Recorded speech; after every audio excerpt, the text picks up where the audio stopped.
Madame, Monsieur, bonsoir, bonjour, selon le temps qu'il fait chez vous. Bienvenue à votre émission Lisons ensemble sur Canal Vim Kwega CVK. Aujourd'hui, j'ai le plaisir de recevoir sur ce plateau le pasteur Benjamin Yanogo avec l'œuvre intitulée La dîme aujourd'hui. Combien dois-je donner à Dieu? Bonsoir, pasteur, et bienvenue. Bonsoir, Monsieur Soré. Voilà. Alors, c'est un thème assez sensible que vous décidez d'aborder dans cet ouvrage. Alors, la dîme se définit d'abord par quoi? Qu'est-ce que la dîme? La dîme se définit par le dixième que l'on donne à Dieu. Bon, la dîme, on l'a retrouvée dans les autres religions païennes, même du temps avant Abraham, du temps d'Abraham. C'est ce qu'on donne à la divinité. À la divinité. Et généralement le dixième. Bon, bien sûr, avec d'autres religions, il y avait même au-delà du dixième, bon, etc. D'accord. Alors, vous avez parlé du temps d'Abraham. Alors, cette dîme-là, avant la loi, comment elle était prélevée? C'était toujours le dixième. Est-ce qu'il y avait des particularités liées à la dîme avant la loi? Bon, avant la loi, on n'en parle pas beaucoup. Il y a deux fois où il est question de la dîme. Abraham qui a payé la dîme à Melchisedec, et ensuite Jacob qui a promis sa dîme à Dieu s'il revenait. Mais il se trouve que dans les nations environnantes, les Acadiens et plusieurs peuples, ils prélevaient la dîme pour leur divinité ou bien pour leur roi. Donc, ils prélevaient toujours quelque chose à la fin de la saison pour le remettre à la divinité, au roi, etc. En tout cas, aux chefs religieux. D'accord. On peut aisément imaginer que cette dîme était prélevée sur le bétail et autre chose. Alors, sous la loi, comment cela se passait? Est-ce qu'il y a une différence avec la dîme avant la loi, sous la loi? Bon, il n'y a pas de différence parce que, en fait, les peuples vivaient de quoi? D'agriculture et d'élevage. Okay. Donc, c'est ce qu'ils récoltaient ou bien ce qu'ils élevaient, qu'ils donnaient, qu'ils offraient. Que ce soit du temps d'Abraham, on ne sait pas ce qu'il a donné à Melchisedec de façon précise. Bon, ça n'a pas été clairement dit. Mais il a donné le dixième de tout ce qu'il avait eu à la guerre. Alors, est-ce que c'était des animaux? Est-ce qu'il y avait des trésors, de l'or, etc.? On n'est pas trop fixé sur ça. Mais il a donné le dixième. Donc, sous la loi, c'est aussi tout ce qu'ils avaient par rapport à l'agriculture, l'élevage, les fruits de leurs arbres, etc., qu'ils donnaient à Dieu. D'accord. Donc, de l'agriculture et de l'élevage, on prélevait la dîme. Alors, on peut actuellement parler de la destination de cette dîme-là sous la loi avec Moïse. Sous la loi, il y avait trois destinations de la dîme. Il y avait trois types de dîmes. Il y avait la dîme lévitique, celle le dixième qu'on prélève chaque... Bon, prenons d'abord, mettons d'abord le cadre. Le cadre, c'est l'année sabbatique. L'année sabbatique, c'est une année de 7 ans. Et on travaille pendant 6 ans, et la 7e année, personne ne travaille. Donc, pendant les 6 années, chaque an, l'Israélite prélève la dîme, le dixième, pour les Lévites. Et les Lévites vont prélever leur dixième pour le souverain sacrificateur, qui est appelé la dîme des dîmes. Ensuite, il y avait la dîme de réjouissance que les Israélites devaient prélever pour aller célébrer la fête au lieu que Dieu a choisi pour le tabernacle. Donc, les réjouissances, c'était quoi? C'était à Pâques, à Pentecôte et à la fête des tabernacles. Donc, après avoir prélevé la dîme lévitique, il prélevait maintenant la dîme de réjouissance pour pouvoir aller célébrer. Et là, c'est lui, il consomme avec tous les étrangers qui se trouvent sur le lieu, à Jérusalem notamment, et avec les Lévites qui se trouvent sur place. C'est destiné à être consommé là-bas, au lieu de la célébration, au lieu de l'adoration. Et ensuite, il y avait une troisième dîme appelée la dîme des pauvres. Et à la 3e année et à la 6e année, cette dîme est prélevée par chaque Israélite et laissée à la porte de sa concession et déposée à la porte, de telle sorte que les veuves, les orphelins, les voyageurs, les nécessités, les pauvres, viennent se servir pour faire des stocks qu'ils vont utiliser pour leur consommation. Donc ça, c'était à la 3e et à la 6e année. Et à la 7e, tout le monde se repose. D'accord. Alors, on ne peut pas parler de dîmes sans parler naturellement d'offrande ou de prémices. Alors, dans votre ouvrage, vous abordez l'offrande volontaire, vous parlez de prémices également, en signifiant que la première fois on parle d'offrande, c'était avec le cas de Caïn et Abel. Alors, est-ce qu'on peut revenir plus en détail sur cette notion d'offrande volontaire et de prémices, et s'il y a différents types d'offrandes? Alors, les offrandes, il y avait différents types d'offrandes parce que, bon, dès le départ, Abel et Caïn, ils ont offert. En fait, offrande, c'est ce qu'on donne à Dieu. Okay. Le produit de son champ, okay. Le produit de son élevage. Et Noé va offrir aussi une offrande à l'Éternel. Donc, c'est ce qu'il prélevait pour le donner à l'Éternel, en plus de la dîme, quand la dîme a été établie comme loi. Alors, l'offrande venait à plusieurs niveaux. Pour les sacrifices nécessite toujours une offrande de vin, d'huile, etc., et de farine. Et alors que le sacrifice est permanent. Oui, donc, cette offrande-là, elle était vraiment permanente. Et puis, à la fête, ou bien quand on va pour adorer l'Éternel, on va avec une offrande. Donc, ça, c'était ce qu'on appelait les offrandes, qui viennent en plus de la dîme. À côté de cela, il y a ce qu'on appelle les prémices. Les prémices, ça, c'est ce qu'on voit surtout avec le peuple d'Israël, avec Moïse et son peuple, ou à la récolte. D'abord, avant de consommer les céréales, consommer son maïs, on prélève ce qu'on pense le meilleur, une portion. Bon, la quantité n'a pas été définie de façon particulière. Oui. Et on l'apporte pour l'offrir à l'Éternel. Donc, on apporte ça au niveau du sacrificateur pour dire, voilà, Dieu m'a béni, je veux donner à l'Éternel les prémices. Et après cela, maintenant, moi, je peux consommer.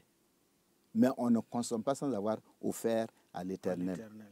Et c'est ainsi aussi avec le premier-né des animaux. Okay. Alors, je vous le disais en début d'émission, c'est une question assez sensible dans le milieu chrétien. Alors, avec le Nouveau Testament, d'abord on parlait sous la loi dans l'Ancien Testament, mais avec le Nouveau Testament, il faut dire qu'il y a deux approches. Voilà. D'aucuns qui pensent qu'avec la venue de l'Église, il n'y a plus question de parler de dîme. D'autres qui disent que non, il faut continuer avec la dîme. Vous qui avez eu cette brillante idée, l'inspiration de Dieu d'écrire sur la dîme, alors qu'est-ce qu'on peut dire sur la question de la dîme sous le Nouveau Testament? Je suis parti d'un principe. Le principe, c'est que avant Moïse, on a parlé de dîme que nous voyons avec Abraham. La dîme a été établie comme loi sous Moïse, sous ces trois formes. Maintenant, quand on vient au Nouveau Testament, Jésus n'a pas abrogé les dîmes, mais il ne l'a pas institué non plus. Les apôtres n'ont pas abrogé, n'ont pas institué. Toutefois, quand Jésus parle des dîmes, par exemple la dîme de la menthe, etc., il ne condamne pas la dîme. Quand bien, il n'en parle pas de façon spéciale. Par contre, ce qui est clairement abrogé par rapport à la loi, ce sont tout ce qui est lié au sacrifice. Sacrifice sanguin. Les libations. Voilà. Ça, c'est abrogé, puisque Jésus accomplit toutes ces choses. Alors, donc, je parle de ce principe que, puisqu'ils n'ont ni abrogé, ni imposé, pour moi, ça veut dire qu'ils n'avaient pas besoin d'en parler. Parce que le système était établi. Le système est établi, et s'il n'y a pas ces dîmes, c'est-à-dire si le principe ne continue pas, comment pourrons-nous mener l'œuvre de Dieu? Certains disent qu'il faut les offrandes. D'accord, je n'ai pas de problème avec les offrandes. Mais c'est dire qu'on n'a pas un appui sur lequel on peut dire que c'est abrogé. Puisqu'il ne s'est pas abrogé, pourquoi vouloir abroger automatiquement? Ce qui est abrogé, là, on l'abroge. Mais ce qui n'est pas abrogé, on ne l'abroge pas. Donc, maintenant, c'est sur cette base maintenant qu'il faut analyser le principe des dîmes sous la nouvelle alliance. Est-ce qu'il faut le faire comme sous la loi, ou bien il faut le faire et sous un regard nouveau. Parce que c'est là aussi que se pose le problème, puisque bon, dans les églises, partout dans le monde, hein, on parle de la dîme. Mais sous quel esprit? C'est là aussi que ça pose problème. D'accord. Alors, et là où est-ce qu'on peut mettre l'aspect libéralité quand on parle de dîme et d'offrande? La libéralité, ça englobe tout. Hein. Ok. En fait, la libéralité, c'est être prêt donner. À donner. D'accord. Ça englobe le tout. Et surtout, il y a la disposition du cœur qui doit beaucoup importer. Hein? Très important. Parce qu'il ne s'agit pas de donner, mais il s'agit de donner son cœur. D'accord. Alors, dans la suite de votre ouvrage, on va aborder à présent la motivation chrétienne du prélèvement de la dîme. Alors, est-ce qu'il y a des raisons qui devraient encourager le chrétien dans ce 21e siècle à ne pas négliger le fait de prélever la dîme? Ok. Lorsqu'on observe le cadre même de l'Ancien Testament, on voit qu'il y avait ces 3 dîmes alors qu'ils offraient des animaux pour l'expiation de leurs péchés. Donc, c'était beaucoup d'animaux, beaucoup de sang à verser. Le chrétien n'a pas besoin de cela, puisque Jésus est mort à la croix et son péché est pardonné sur simple demande, sur simple repentance. Donc, sur cette base, à cause de ce que Jésus lui a donné gratuitement, logiquement, il doit vouloir aussi apporter quelque chose à son Seigneur. Donc, ça, c'est la première motivation, reconnaissance à Dieu pour le salut. Mais ensuite, il y a la responsabilité. Parce que si j'appartiens à une communauté, okay. Qui va venir faire fonctionner la communauté? C'est moi. Si je ne me sens pas responsable du fonctionnement de la communauté, ça veut dire que je n'ai rien compris, puisque je ne suis pas, ça veut dire même que je ne suis pas membre de la communauté. C'est ça. Donc, par responsabilité, je dois apporter quelque chose pour que la communauté puisse avoir ce dont elle a besoin pour fonctionner. Et bien sûr, l'obéissance à Dieu, parce que toutes les fois où on lit, que ce soit l'Ancien Testament et le Nouveau Testament, on parle d'obéissance. Et très souvent, l'Église va présenter son besoin. Et le besoin est tel qu'il faut que nous puissions intervenir pour que les choses marchent. Par obéissance à Dieu, puisque c'est lui qui m'a béni, je vais apporter ce qu'il m'a donné pour que l'heure puisse aller de l'avant. D'accord. Alors, pasteur, on voit aujourd'hui des gens qui disent que voilà, si je gagne un boulot, j'offre mon premier salaire comme dîme. Alors, en ce moment, est-ce qu'on peut vraiment parler de dîme puisque la dîme représente le 10e? Est-ce qu'il n'y a pas un autre thème ou bien c'est aussi une dîme? Non, je dirais plutôt que ça prend la forme des prémices. Prémices, ok. Ça prend la forme des prémices. C'est pas mauvais, pourvu qu'on n'en fasse pas une loi. En fait, le vrai problème, c'est quand on fait des lois. Quand vous lisez mon livre, j'invite le chrétien à entrer dans une alliance avec Dieu. Parce que vous voyez, la loi fait qu'on donne sans le cœur. L'alliance parle de relation, de communion. Et c'est d'ailleurs la raison pour laquelle j'insiste sur la question du dépassement. Parce que si dans l'Ancien Testament, il donnait 3 dîmes, quand on calcule, ça va de 20 à 27%. Il y en a qui disent 23, il y en a qui disent 27%. Alors, s'il y avait 3 dîmes, alors qu'aujourd'hui, nous n'allons pas parler de ces 3 dîmes. Mais j'ai tout reçu par grâce. Est-ce que, dans nos églises, on parle, voilà, si vous ne donnez pas 10% là, vous avez péché contre Dieu. Mais le problème même, c'est qu'on n'a pas compris le sens même, l'esprit même des dîmes dans la Nouvelle Alliance. L'esprit des dîmes dans la Nouvelle Alliance, c'est que nous puissions donner la meilleure part à Dieu. La meilleure part, ça veut dire que je m'assois avec mon Dieu et on parle. Seigneur, je vois que dans l'Ancien Testament, ils avaient jusqu'à 3 dîmes. Moi, j'ai choisi, je vais donner une seule dîme. Et à la fin du mois, je calcule une somme que je donne. Mais puisque tu m'as béni, puisque tu m'aides, puisque tu me soutiens chaque jour, bon, les 10% dont il est question dans la dîme, je peux continuer ainsi. Ça, c'est naturel. Bon, pour tout le commun des chrétiens le fait. Mais parce que tu m'as fait du bien, je vais augmenter un peu. Et ça devient une alliance. Seigneur, je veux te donner mensuellement 11%. Je peux te donner mensuellement 12%. En fait, là, c'est pas par excitation, c'est pas par... Non. C'est par relation. Tu t'assois avec ton Dieu, tu analyses ce que Dieu fait pour toi. Tu dis, bon, en dehors des offrandes que je donne, j'ai envie de te donner 12% par mois. Je me suis rendu compte que ceux qui donnent 75%, dont on parle souvent, qu'ils donnent jusqu'à 75%, ils n'ont pas commencé comme ça. Ils ont commencé à travers cette alliance. Et en y allant, on se rend compte qu'effectivement, après 11%, on monte. Après 12%, on monte. Après 13%, on monte. Pourquoi? Parce que Dieu agit. D'accord. Alors, vous faites bien de le dire et cela me permet de vous poser la question.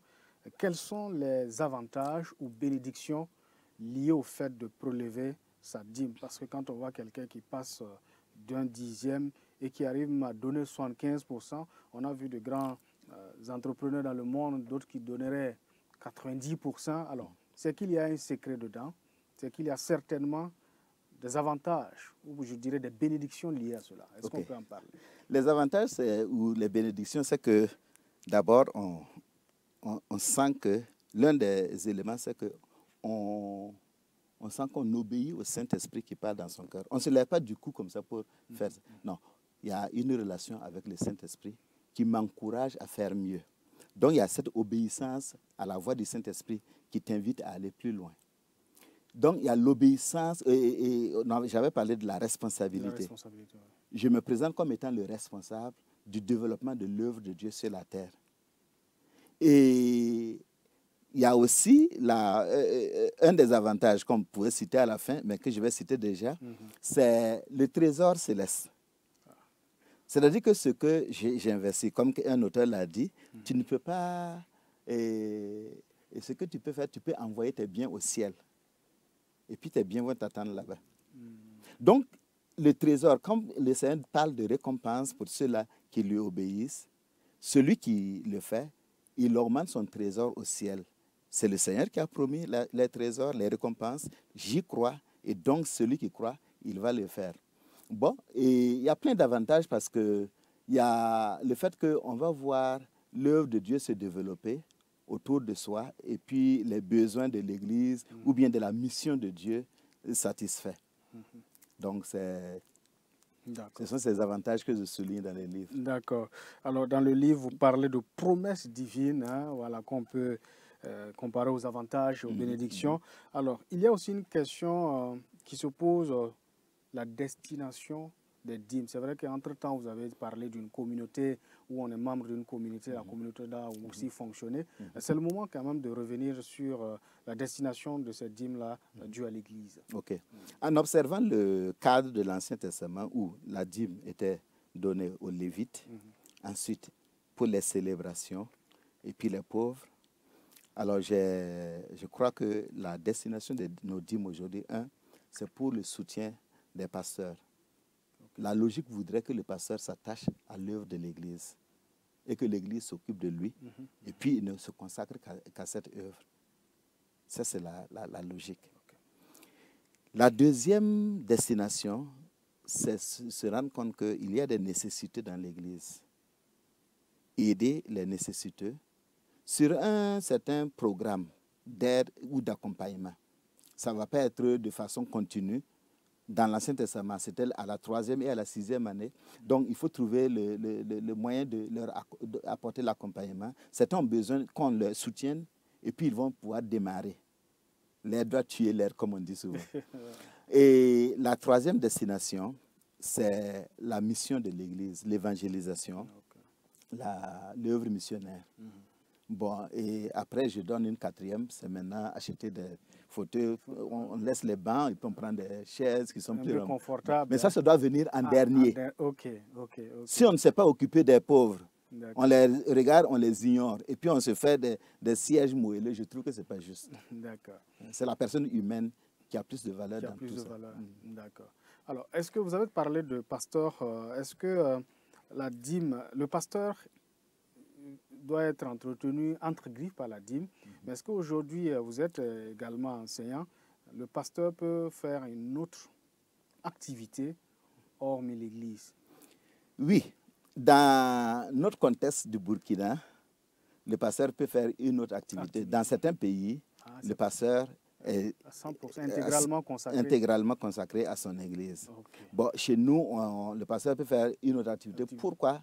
Parce que l'église n'a pas suffisamment de moyens pour le soutenir. Okay. Et d'ailleurs, bon, moi, mon papa a été pasteur. Et d'ailleurs, c'est lui-même qui, avec ses récoltes, qui aidait les autres. Mais normalement, c'est l'église qui doit le soutenir. Donc, bon, le pasteur, s'il a une autre activité, ça peut aider dans notre contexte. Mais dès le moment où une église a la capacité de soutenir son pasteur, on doit dire au pasteur, va, il y a un bureau, tu t'assois là, tu t'occupes de ton église, tu visites tes fidèles, et puis tu ne cours pas voilà, pour chercher de quoi nourrir la famille. D'accord. Alors, est-ce qu'on peut parler aussi de l'inconvénient ou du danger lié au fait de ne pas prélever la dîme ou les offrandes chez un chrétien? L'un des gros dangers que je devais citer par rapport aux avantages, l'un des gros dangers quand quelqu'un ne prélève pas la part de Dieu, sa dîme, il devient facilement l'esclave de ses biens. Et vous savez, les biens matériels sont terribles. L'argent, surtout, est terrible. Il fait de telle sorte que nous en soyons esclaves et que nous croyons que sans lui, nous ne pouvons pas fonctionner. Quand le chrétien apprend à donner à Dieu, en fait, de façon même de façon psychologique, ça le libère. Alors que là, de façon spirituelle, effectivement, il se détache du joug de l'esclavage de l'argent et l'esclavage de mammon. Donc, ceux qui ne prélèvent pas, généralement, ils deviennent facilement esclaves du peu qu'ils possèdent. Okay. Bon, et malheureusement, ça ne diminue pas leur problème. Ils ont tellement cru qu'en gardant pour s'occuper de tout, ils vont avoir suffisamment, mais finalement, ils ont plus de problèmes. Et il y en a qui ont trop, et comme ils ne donnent pas à Dieu, l'argent les envoie dans le décor, dans une vie licencieuse. Et donc, celui qui sait donner à Dieu, il pourra donner tout ce qui va l'empêcher, même de tomber dans le péché. D'accord. Cela nous permet de parler des péchés opposés au prélèvement de la dîme. Dans votre ouvrage, vous faites cas de 3 grands péchés. Alors, bon, péché, c'est péché, mais vous parlez ici de péchés majeurs. Alors, est-ce qu'on peut aborder ces péchés-là? Bon, j'ai parlé de... l'amour de l'argent. L'amour de l'argent. J'ai parlé du fait de tromper Dieu. Et j'ai parlé de la... Pardon? L'insoumission. Voilà, l'insoumission à Dieu. Okay. Parce que si on dit qu'on est chrétien et qu'on est dans l'amour de l'argent, on ne peut pas être amoureux de l'argent et amoureux de Dieu à la fois. Ce n'est pas possible. L'insoumission, Dieu veut que nous puissions apporter nos biens et nous refusons d'apporter, on est insoumis. Or, l'insoumission, ça ferme les vannes du ciel. Et puis, la désobéissance, c'est le péché cardinal de l'Ancien Testament où ils ont désobéi et ils ont volé Dieu. Et dans Malachie, Dieu les reprend parce qu'ils désobéissent, ils volent Dieu. Donc, ce sont des péchés qui, beaucoup malheureusement, traînent parce qu'ils ne veulent pas donner à Dieu. On voit des chrétiens qui peut-être avaient 1000 francs au début, ils arrivaient à prélever facilement les 10 francs. Ou 100 francs. Maintenant, ils gagnent 10 millions. Ils voient que donner 1 million, c'est un peu difficile. Est-ce que ce n'est pas un esprit malin aussi qui est en bas de cela? C'est un esprit malin. On croit que, puisque quand vous avez une liasse, ça veut dire qu'on a donné beaucoup.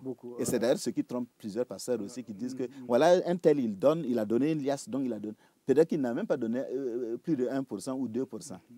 La veuve, elle a donné 2 centimes. Mais elle a donné plus que tous les autres. Donc, bon, celui qui apprend à donner à Dieu, dès le moment, quand il n'a pas beaucoup, et qui en fait une alliance, quand il aura beaucoup, il pourra donner facilement. D'accord. Il pourra donner facilement. Il pourra donner facilement. Le message est passé. Alors, on me signale qu'il est l'heure. Vous avez un appel à lancer. Le livre est disponible en français et en moré également. On a Runda avec la dîme aujourd'hui. Rapidement, votre mot de fin avant qu'on se dise. Ok, moi, mon mot de fin, c'est que chaque chrétien s'asseye devant Dieu et considère ce que Dieu a fait pour lui. Et puis tu décides, je veux faire mieux que dans l'Ancien Testament. Et je cherche à faire mieux. Si tu te limites au 10, il n'y a pas de problème. Mais ne m'est pas donné. Le 10, là, pour moi, c'est un plancher. Okay. C'est le point de départ. Et puis maintenant, on avance. D'accord.